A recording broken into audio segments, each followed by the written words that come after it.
Richard Syrett's Strange Planet. Following the truth wherever it leads. Exposing evil and corruption and the secret machinations of powerful elites. Revealing the high strangeness beneath the surface of our supposed reality. Coming to you from the Great White North and his studio beneath the stairs. Here's Richard. Welcome to the broadcast. George Ginescu, the good doctor, who hosts the show preceding mine, Big Band Sunday night, here at the Blowtorch Station, AM 740, Toronto, Canada, always says the same thing to me as he's leaving the studio, making his way down the corridor to his car, and that is, don't do anything until I get to my car. He's a wonderful booster for the show, wonderful supporter, listens as he drives all the way up the 400 to his home in Barrie. And so what I'm doing is I'm stalling so George can get into his car because he doesn't like to miss anything. Listen, let me take this opportunity to remind you that you can follow me on Twitter, twitter.com/Richard Syrett, all one word. Let me spell my last name. 20 years in the business and I'm still spelling my last name. It's S as in Simon, Y-R-E-T-T.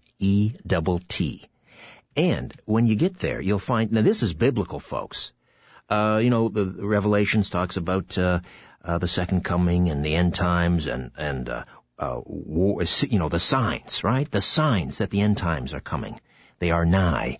Wars and rumors of war and extreme weather and so forth. I'll have to double check the good book. I don't know if it said anything about giant eyeballs washing ashore, but this is what has happened in Pompano Beach, in Florida.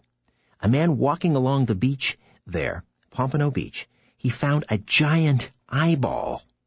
And now the Florida Fish and Wildlife Conservation Commission are investigating. It was found on Wednesday. And I swear to God, you'll see a picture of it. A man or a woman wearing surgical gloves. And, of course, if you're holding a giant eyeball, who wouldn't wear surgical gloves? But this thing it looks very fresh, if I can use that term. And, I mean, the eye is not clouded over. There's no sign of a cataract or anything. And this is the size of a softball or a very large grapefruit. So one has to ask, what skull did that fall out of? What enormous sea creature is one eye short? An assistant biology professor at Florida International University in Miami said the blue eyeball may have come from a deep-sea squid or a large swordfish. That's one large swordfish, I got to tell you. Anyway, check it out. Giant eyeball found on beach, and that and many more stories I've tweeted. And you can also follow my Twitter by logging onto the website richardsyrett.com. Now, never been accused of being the king of segues, but show of hands, how many here have seen the new movie Looper? Tim in the other room has seen it. And your thoughts, Tim? A thumbs up, thumbs down? Well, you sort of tentative. So. All right, and those who haven't, I have not seen it. I'll wait till it comes out on DVD. It stars Joseph Gordon-Levitt as Joe, this assassin.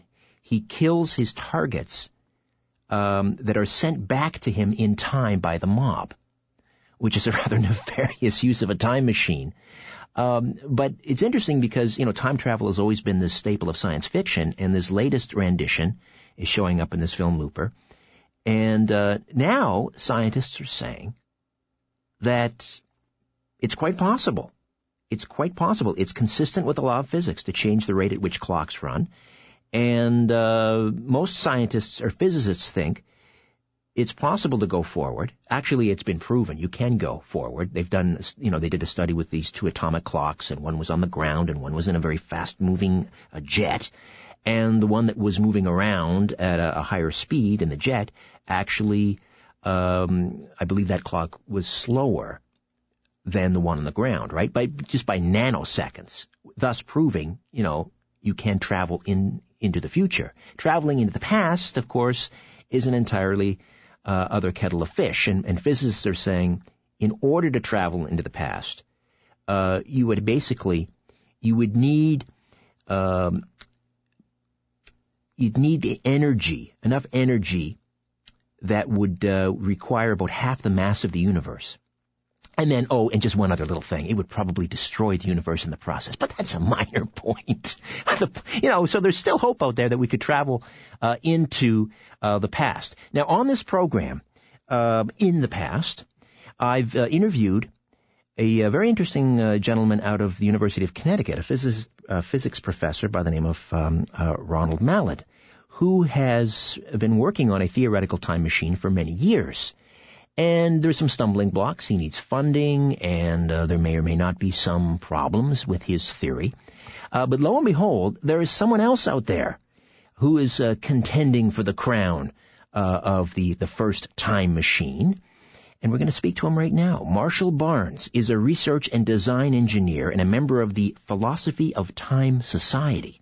He's a conceptual theorist with a specialty in theoretical physics and cognition related to creativity and technologically induced modes of perception. That's quite a mouthful. We'll find out what that means. He's a member of the Philosophy of Time Society, as I say, National STEM Foundation, and the 9 Sigma Open Invitation Organization. On June 14th of this year, he was named EdUtopia, edutopia.org featured member of the week, and was accepted as a member of the 1,000 Scientists in 1,000 Days program, Scientific American magazine.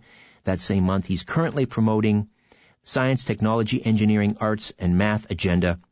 But he's here to tell us about his race to build the very first working time machine. Marshall Barnes, welcome to The Conspiracy Show. How are you? I'm doing well. How are you? I'm well, thank you. All right. So let's first of all, settle this for me, because I've always been confused. I've heard physicists who say that Einstein's theory of relativity does not allow for time travel.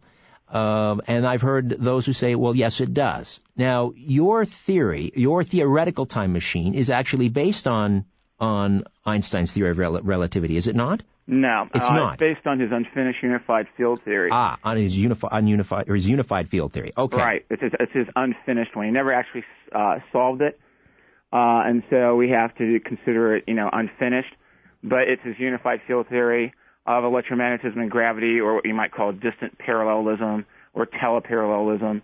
But it's not general relativity. Most physicists, when it comes to time travel, actually have a very pedestrian and shallow knowledge of the subject, which is why people like Ed Farhi of MIT, which is where that one quote came from about, well, it would take, half the energy of the universe and it would probably destroy it, that kind of thing. They're running equations out of general relativity. And general relativity allows for some very unique and interesting things, except that they're very difficult to accomplish. And, by the way, for your audience who may not be aware of this, general relativity was first put together back in 1915.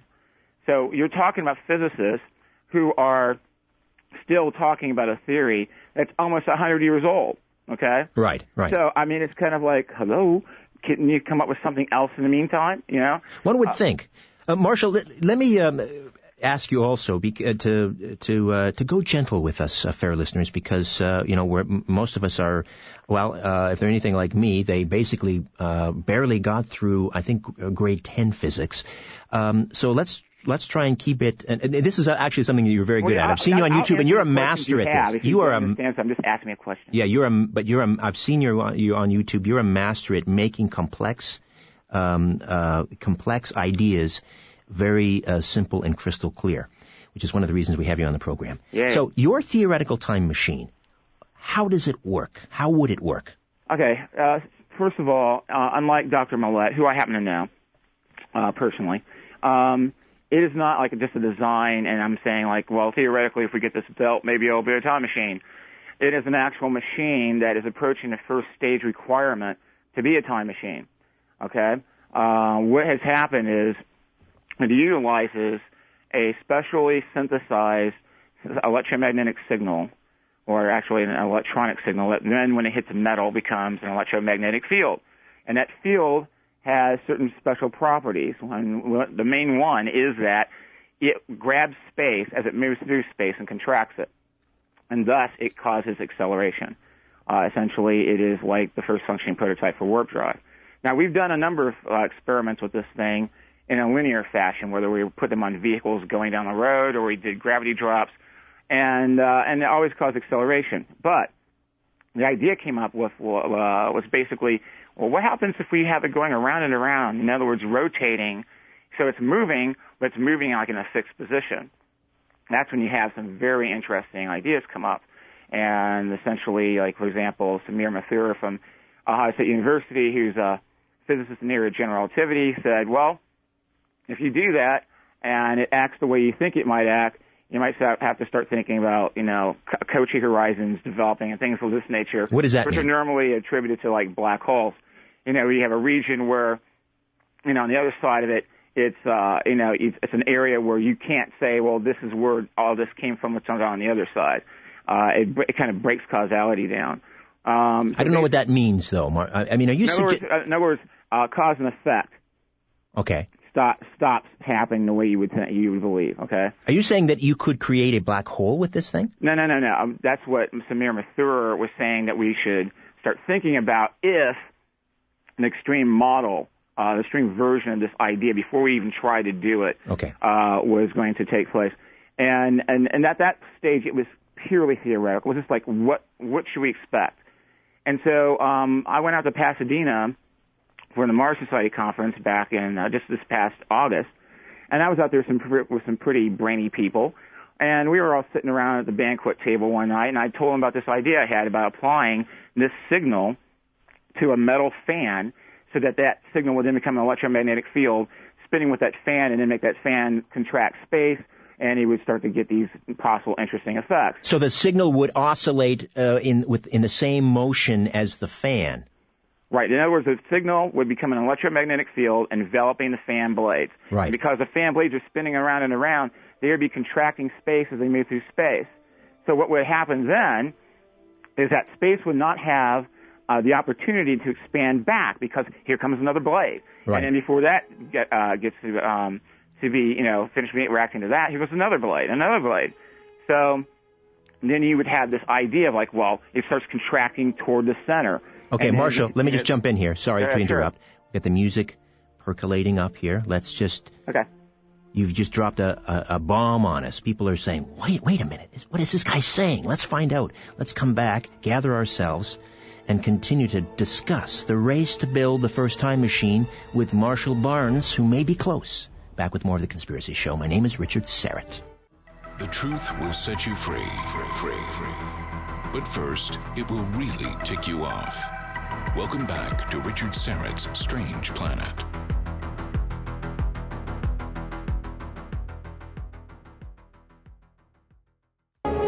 Welcome back, friends. Marshall Barnes is with us. He's in a race to build the first time machine. And he's explaining how this will work. Now, describe to me what this thing looks like. Oh, right now, it's a simple metal fan. It's not very big, but it has a cable attached to it. It's not attached to the motor. It's attached to actually part of the housing that then basically what happens is when we send the signal to this particular portion of the fan, it's then conducted to the axle, and then it goes to the fan blades. And we've tested it to make sure, in fact, I did a conductivity test before I even tried to do anything else with it. And essentially what that was is you hook it up to a stereo, and then you take a speaker with a speaker wire coming off the back of it, mm-hmm. and then you touch it to the different parts of the fan while the stereo is running. And if you hear music, and you hear music with high fidelity, then you've got a really good, conductive connection there. And that's how we tested it out before I started doing, any real experiments with it. So that's basically what the setup allows you to do. What effects we're getting already are, number one, and this is the most important one, we're getting an acceleration of the fan. What happens is if you turn the fan on and you use a strobe light to try to make it look like it's slowed down by setting this rate on the strobe light. Right, you're putting a load on the current. So once you add a load, then because of the laws of conservation of energy, the blades should, according to the present laws of physics, should slow down. Right? No. No? No. Okay. The slow down part has to do with the same principles of a timing light when a mechanic works on a car. Okay. You've got the strobe light flash, and you're trying to think. And I'm not a mechanic, but I know that there's something with like the timing belt or whatever. They're trying to get something to sync up so they know that everything's running right. Okay. All right, so what we're doing with the strobe light is we're flashing the strobe light at the fan. Oh, I see. And then Okay. we adjust the rate so it looks like the fan's not moving. The fan's still moving. If you put your finger in, it's not going to be good. But if the fan's still moving, but it just looks like it's not moving because of the flicker rate of the strobe light. Right. Okay? So it has nothing to do with the load or anything like I that. understand I know what you're talking about. Yeah. It has nothing to do with it. Okay. Because we're not doing anything to the motor of this fan. Got it. Okay. So what happens then is when you get it look like it's not moving, and then you turn on the field, and all of a sudden it breaks out of that frozen position, that means, guess what? The blades it's are moving faster. Right. Okay. Exactly. So that was the one thing we did. The other thing we did was we were shining a light at it and in a dark room, and we noticed when the field's activated that it seems like some of the light starts to disappear, and we don't know why. Okay. Now, before I can make a guesstimate about that, I have to do a test to see whether or not if it has anything to do with the fact that the fan blades are moving faster, so it might affect the reflectivity that's going on with the light hitting the fan blades. But we can definitely see that there is a decrease in the light that's reflecting off of the blades. So Marshall, if you were to place something inside this field that's been created by the oscillating fan blades in conjunction with this signal, what do you suspect would happen to that object? Well, okay, right now, not a whole lot, aside from the fact that we got a high-velocity fan going and it's blowing all kinds of air, okay? So, but the thing about it is that eventually what we want to do is raise the power, because we're working with maybe 50 watts at the most, okay? Now, we can get our hands on an amplifier. It's an expensive one, but we could, it's available. We could get our hands on an amplifier that's 14,000 watts per channel. Now, along with the fact that we have, the other thing that's interesting is that when you look at this fan when the field's turned on, you don't really see anything that radical with your naked eye. But if you turn up the monitor, a video monitor, after you've shot footage of it, you get a ring of color. It's like green, and that's just normal. It just comes off that way. But then when the field's activated, all of a sudden you see this stream of yellow coming into it. And we're like, what is that? We're still trying to figure what that is. But that's something else that's indicating that there's something really different going on here. But again, we're only dealing with 50 watts output. So if you can imagine increasing the power by like 300 times, I mean, you can just kind of think, well, we might be at that point, maybe even before that point, be approaching what you might call science fiction level effects. Okay, but explain to me why you believe that you are actually creating a time machine and not just blowing air around at incredibly high rates. Well, because what we're seeing, the effects that we're seeing have nothing to do with the air. Okay. That's why.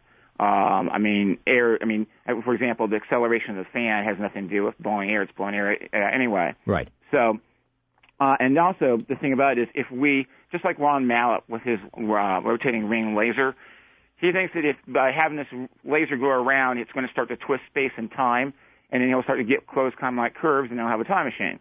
Right. Well, we know that space is being affected by this field. That's what's causing the acceleration of the fan. Okay. So if we crank it up with enough power, then we will start to twist space and time, and then we will eventually get closed time-like curves. I mean, it's just a matter of doing the math on it. The key is that this field does something that is akin to what Einstein was talking about with his unified field theory of electromagnetism and gravity. That we have an electromagnetic field that is creating a gravitic effect. In other words, it's exhibiting the kind of properties you expect if electromagnetism and gravity were coupled together in some fashion. And there's other physicists who've been looking at this idea, but the big difference is that they're trying to make the electromagnetic field take on these properties after the field has been created. Whereas my approach was synthesizing something from the very beginning, so that when the field is created, it's already doing what you want it to do. When you say you've synthesized this field, what are the properties of this electrical signal that you're sending to the fan? Okay, what's going on is that it's a specially synthesized signal, and it's created in a way that because my background's in music, okay, and video and things like that, and so. I remember when synthesizers were all these buttons and patch cords and things like that. So I understand synthesis.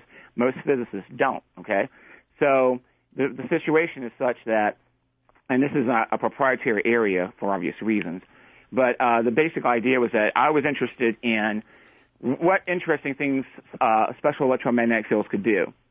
One of my first experiments was I created a rotating electromagnetic field that was basically had a TV set, not so much in the middle of it, but kind of in the middle of the loop, not in the center, but like part of the loop that was going on. And basically what it succeeded in doing was completely breaking down all the filtering mechanisms so that I was able to basically capture cell phone calls and all kinds of communications that shouldn't have been coming through the TV set. And at the same time this is happening, on the screen you see nothing but white. And it's white that's slowly undulating, like you're looking down the surface of a glass of milk and somebody just kind of gently knocks it a little bit just to make it ripple. Right. And that's what was on the screen. And then at one point, at another time I was doing one of these experiments, one of the things I was interested in was signals traveling through space. As you well know, being in radio, all these radio signals and TV signals from the years are just flying out in outer space. So I was interested in finding out whether or not it might be possible to capture one of these things from the past. And one day, lo and behold, I got this old movie on the TV while I was running one of these experiments. I got all excited and everything at first, but then it went to commercial, and it was like, it was a modern-day commercial. Ah, okay. So what it I'd wasn't actually done was I had picked up a TV station from a long distance away that I really shouldn't have been able to pick up at all. So that was, it wasn't what I was really looking for, but it was very interesting nonetheless. Now this machine that you're working on, this time machine that you're working on, right? What's the game plan here? Do you think that within your lifetime you could send information forwards in time, or an actual person forwards in time? Okay, we're not going forward. This is because we're going to be creating closed time-like curves. This is about the past. It's not about sending anything to the future at all. You sincerely believe it is possible to travel backwards in time? Okay. Several things. One, yes. Two, there's more than one way of trying to do it. But I'm just saying, just basically within the context of what we're doing, based on what Mallett was talking about, although using a completely different approach, we're talking about being able to create closed time-like curves, which would then send something backward to the past. Okay. So that's the model. We're not trying to send anything to the future. It might be theoretically possible to do that, but that's further down the road, and we would have to take a slightly different approach. Would you be sending information to the past or people? Okay. The first thing we're going to be doing is we're going to be seeing photons disappear and then electrons, and then so you can call that information if you want. Then it'd be a situation where we'll just start slowly scaling everything up. So before we try to send somebody, first of all, we have to know what's going on the other end, okay? But eventually, let's say in the long view, in fact, I've already had people say that they would volunteer to go. But it's a process whereby we would slowly scale up, see what happens, see how well the whole operation works. And then you start sending live things back, like maybe a roach or something like that, or, a hamster, and then it gets up to a lizard, or, the normal scientific way you do these kind of things, like when they were putting animals up in outer space before they put, right. man. Right. It's the same kind of approach. Let me ask you a question that may on the surface seem silly, but sometimes I ask those types of questions. That's fine. How do we know the past exists? Okay. Does that make sense? Yeah, no, it certainly does make sense. One way of looking at it is the blocky universe model, okay? And in the blocky universe model, everything that's ever happened and is going to happen is already all laid out, okay? So the short version of this whole thing is essentially looking at it as everything's the past. If the blocky universe model has any kind of validity whatsoever, that means everything's already happened. It's just that we're in the middle of it. It's like, for example, if you have a DVD and it's got, alternate versions on it and all this kind of stuff. On that DVD, everything's already happened, but when you put it in your player and you watch it, it's not already happened to you yet because you're in the middle watching the DVD. Right. But it's already all there. Okay. So that's one way of looking at the whole thing about the past. And the other thing about it is that, physicists have seen equations that would suggest that you could go backwards in time, and that's where it comes from. So, and I want to point out one thing. One of the problems with dealing with concepts about time travel is that the original ideas about time travel came from, like, science fiction stories. H.G. Wells. Exactly, right. And so inherently, you have all kinds of ideas in there that don't make sense if you try to apply it to the real world, like paradoxes, okay?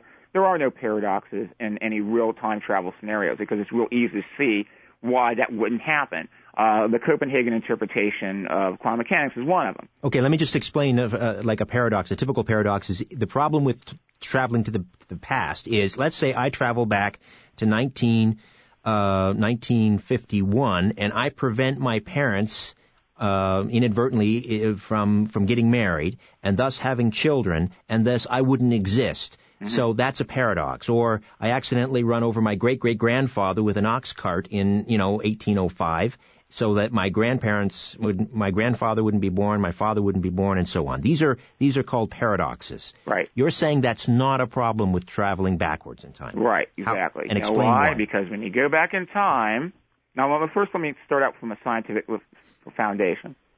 The Copenhagen interpretation of quantum mechanics says that you only get one outcome per measurement, okay?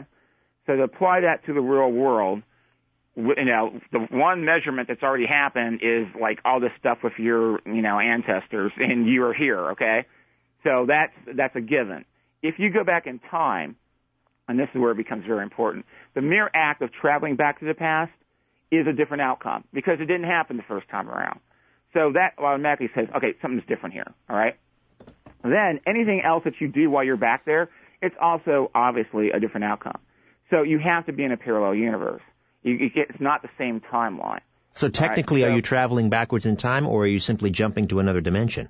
In other words, okay, anybody that talks about paradoxes within the context of time travel doesn't know anything seriously about time travel. That's just the way it is. Okay. All right?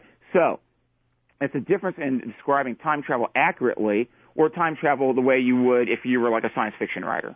Got it. Right? So if you go back in time, you're ending up in a parallel universe, all right?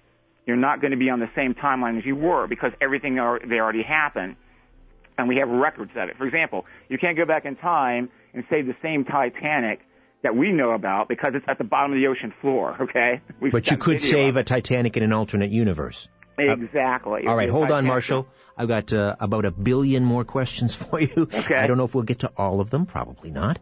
But the one we need to find out is it possible to travel back further in time than when the time machine was created? Don't answer now. We'll get to that when we come back. Marshall Barnes, the race to build the first time machine, here on The Conspiracy Show. Stay with us.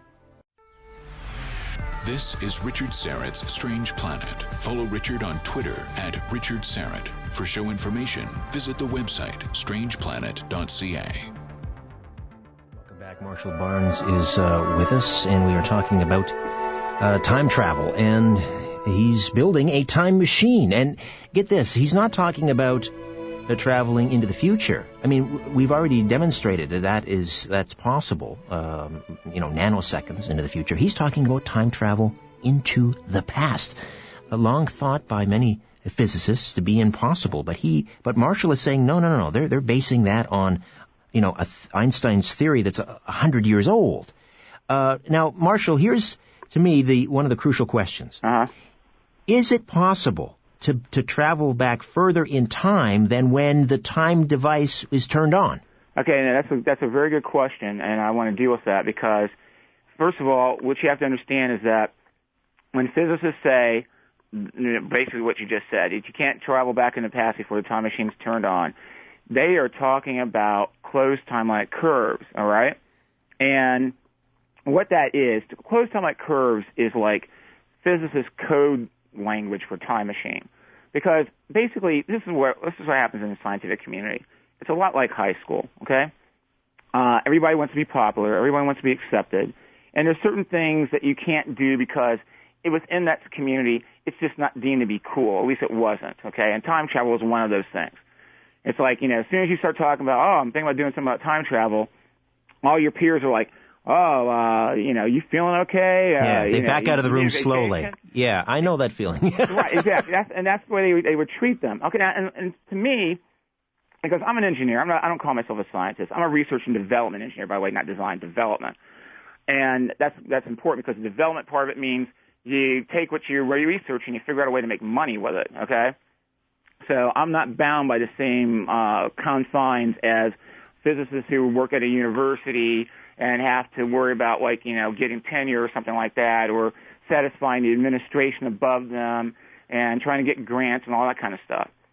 But basically, Kip Thorne back in 1988 said that even though a lot of physicists like science fiction subjects, they are afraid to, or at least they were at that time, to veer too close to the area of science fiction, because then the peer pressure starts.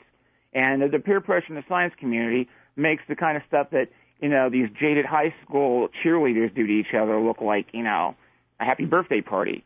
So the bottom line is that, and then that has changed, though, over the years. It's gotten better. But for a while there, it was really, really bad. And so what that basically meant is that the same impetus to look for really cool, cutting-edge kind of things in the scientific community that didn't exist the way it did back at the beginning of the 20th century. All right? Right.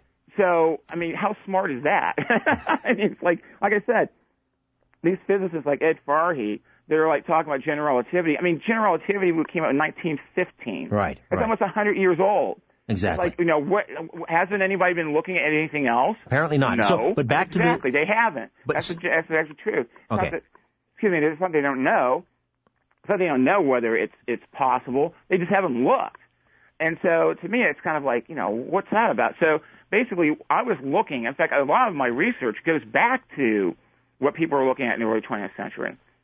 After all, that's where Einstein's unfinished unified field theory is derived from. It was like he was working on it in the early 20s initially, and he was trying to unify electromagnetism and gravity. And a lot of people in the scientific community have completely forgotten about that. Well, that's what a lot of Tesla's work was based on, right? Was Einstein's unfinished? No.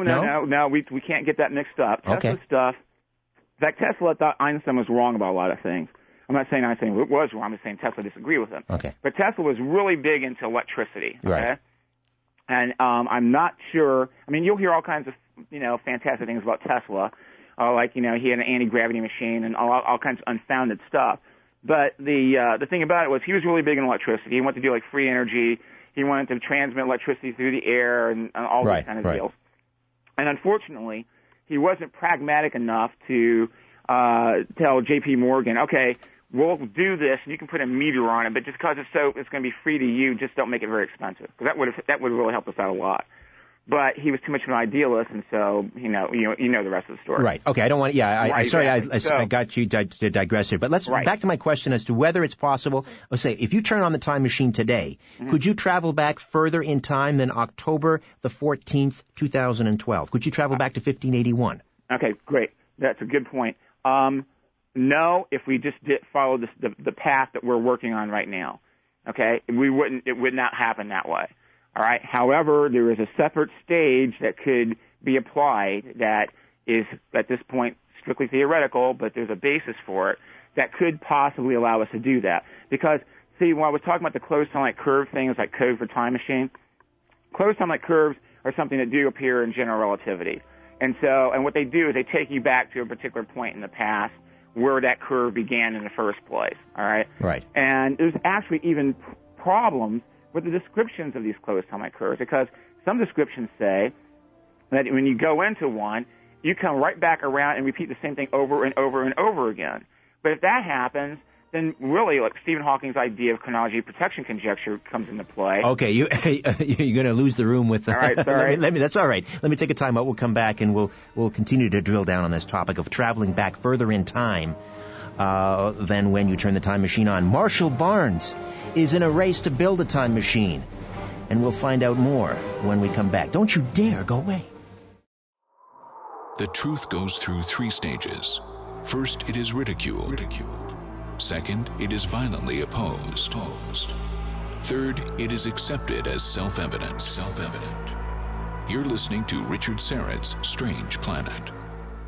What I'm about to say won't make much sense to my affiliates listening down the line, but for those listening in the Greater Toronto area, our dear friends at Conspiracy Culture, and they're presenting a lecture, Q&A, book signing, a meet and greet with legendary researcher G. Edward Griffin. You probably are familiar with The Creature from Jekyll Island and World Without Cancer. And he is coming to Toronto Friday, November the 16th, presented by Conspiracy Culture. I will be hosting the event, introducing G. Edward. However, the topic has somewhat changed. He's not going to be talking about the Federal Reserve. He's now going to be talking about the New World Order, a second look at the United Nations. All right, that lecture has changed. It's going to be amazing, but it's not about the Federal Reserve which was the basis for his book, The Creature from Jekyll Island. It's going to be about the New World Order, a second look at the United Nations. Again, it's going to be an amazing lecture, and he'll be speaking on Friday, November 16th at St. Paul's, Trinity St. Paul's United Church, 427 Bloor Street. It's about a 5-minute walk from the Spadina subway, and if you want tickets, the best thing to do is just to call 416-916-1696. conspiracyculture.com is the other way to find them. All right, back to Marshall Barnes building a time machine. Okay, so there's a caller that's on the line that wants to talk to you as well, from Jeff from Moncton. Okay. But I want to just make sure we finish off this last point. Can you go back before the time machine's created? And you're saying that there is a possibility. Yeah, there's a possibility. It's just not based on what most physicists are talking about when they talk about time machines. They're usually talking about closed time-like curves. And in that case, no, you couldn't. So, we're talking about a different thing altogether.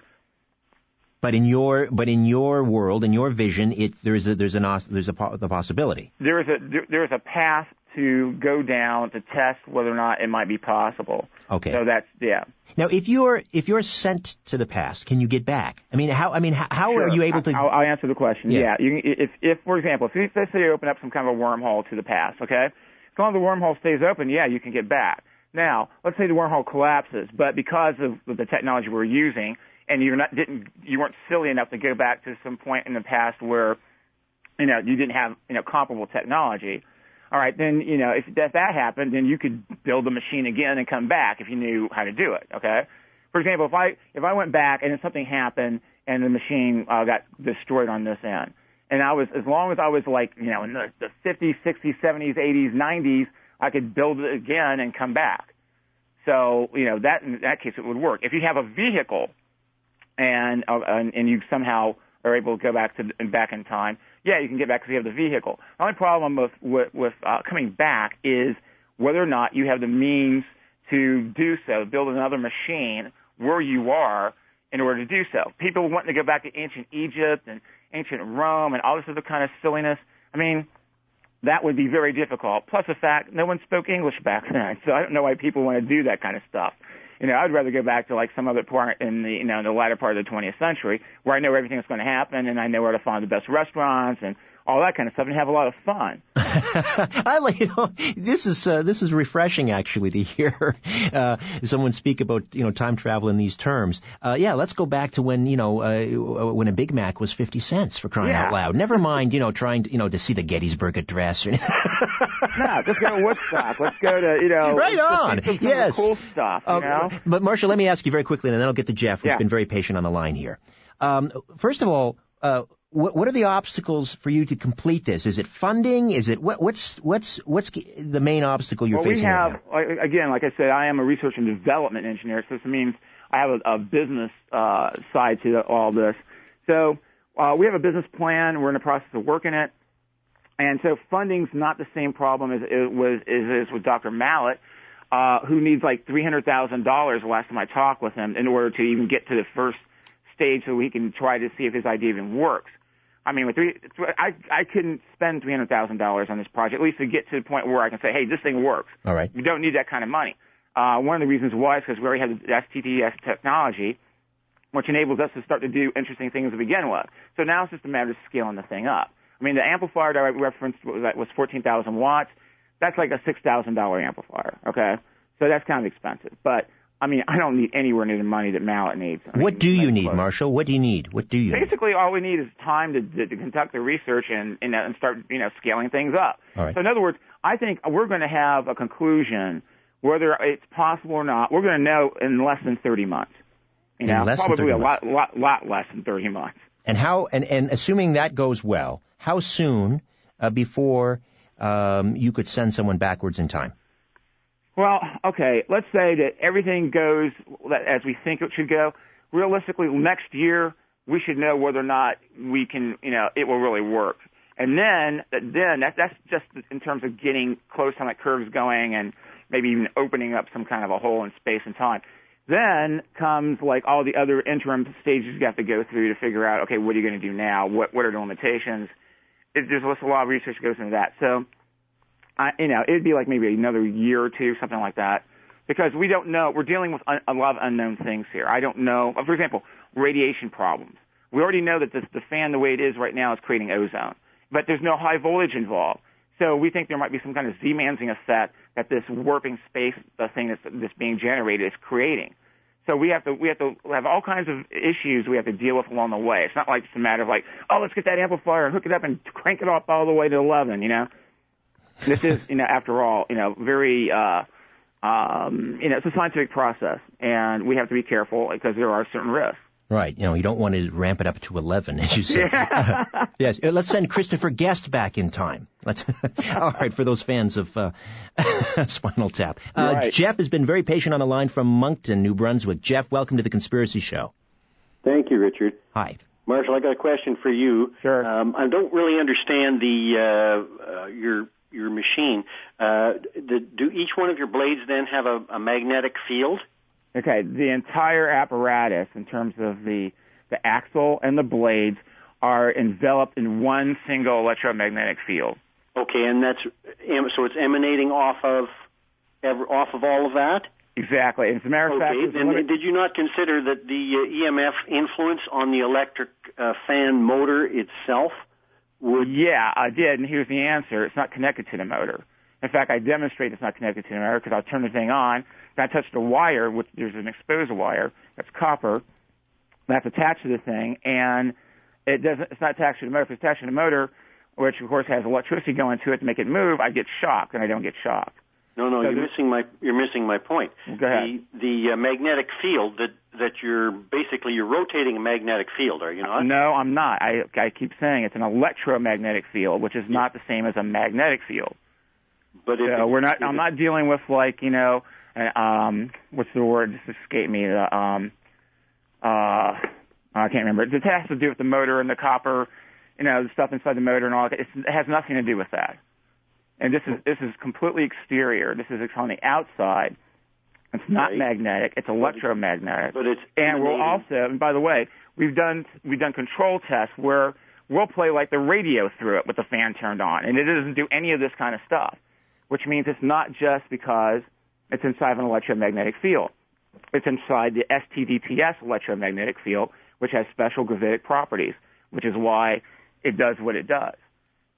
So how do you separate your power sources for your light and your fan motor? Okay, how do I separate the power sources for the light and the fan motor? Yeah. Are they on the same panel? For one thing, they're not part of the same apparatus. Two, they're on opposite sides of the room. But you're running them off the same panel, though, right? No. So you have different electrical panels for each one of those units? Well, you're talking about the same circuit in the building or something? Mm-hmm. Probably are in the same circuit. They may not be. I don't know. We haven't checked that.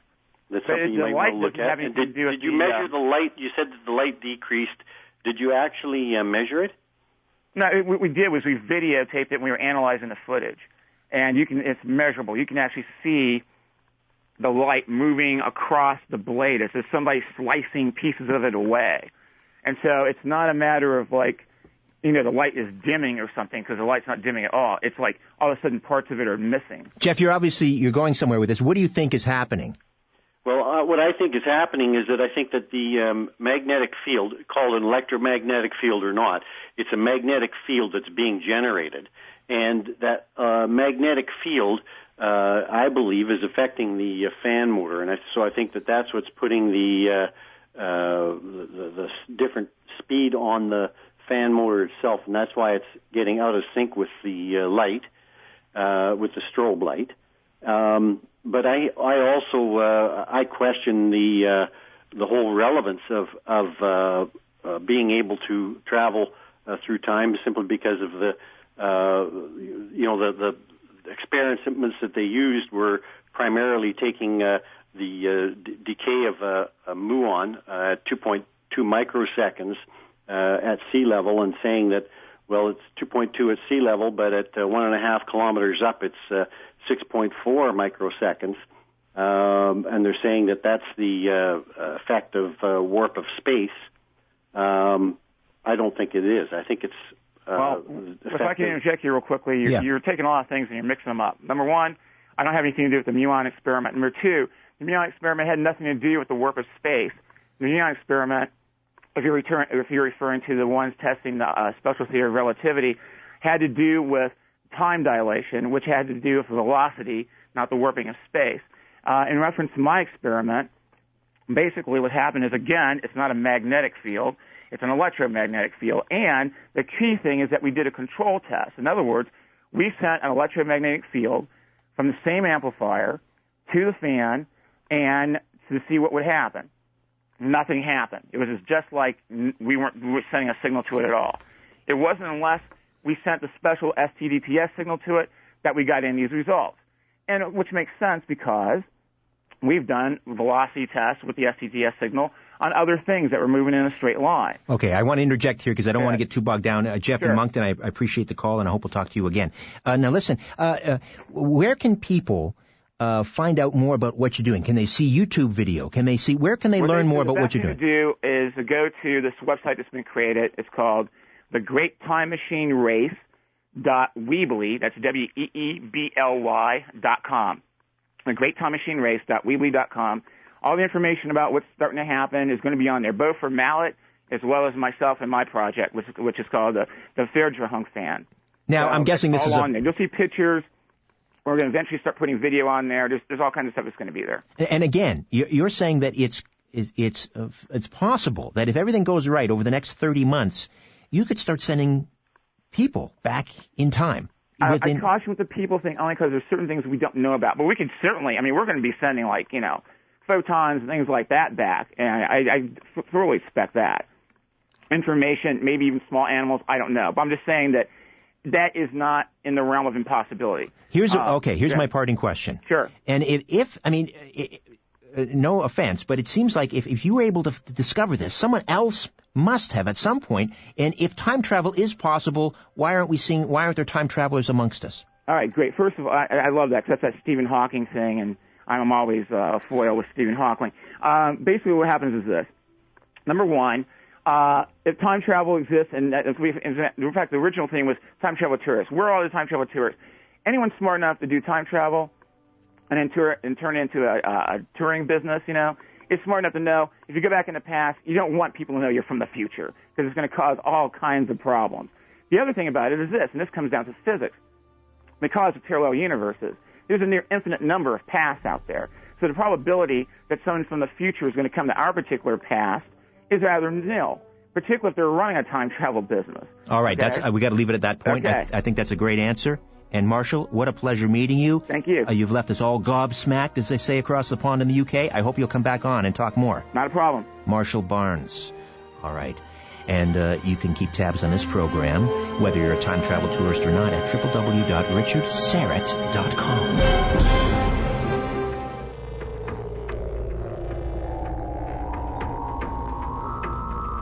A new Richard Syrett's Strange Planet drops every Monday, Wednesday, and Friday. Subscribe at strangeplanetpodcast.com.